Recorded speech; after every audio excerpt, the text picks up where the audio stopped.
เนาะตอนนี้เบ็ดทีมงานเราเข่งแล้วเนาะเดี๋ยวเพิ่งเที่ยวนี่เอียร์ได้เอียนน้อย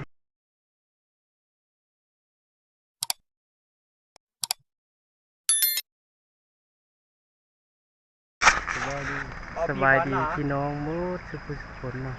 มีเป้าปีกับมาโซกินคือเก่าน้ำมาใส่เบ็ดมานำกันมือนี้มีทีมงานนำกันมือนี้มี4 คนเบาเล่เบาลุยอันนี้เบาสักมานำกัน4 คนใส่เบ็ดครับบัวสิได้ปลาหรือไรเนาะเดี๋ยวตัดชมต้นต่อไป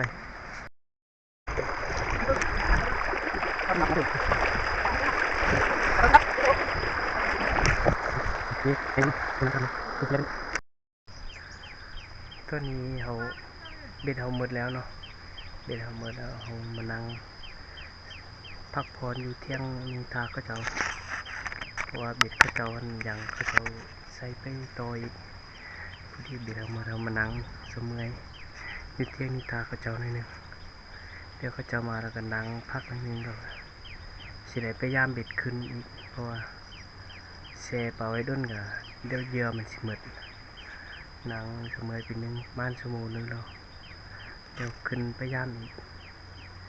เดี๋ยวสิตายเบื้องต้นย่ำว่าใดหรือบ่ใดเนาะว่าได้ปลาลาดบ่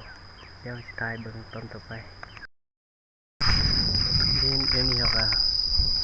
นางทาพอสมควรแล้วเนาะพักเมื่อยประมาณชั่วโมงกว่า2 ชั่วโมงแล้วเดี๋ยวสิไปย่ามตะเกียบเพราะว่าฝนตกมาทางเหนือพุ่นนะหัวอยู่กองทั้งหมดตกปูนเดี๋ยวไปแล้วเนาะเดี๋ยวย่ามเราพายเบิ่ง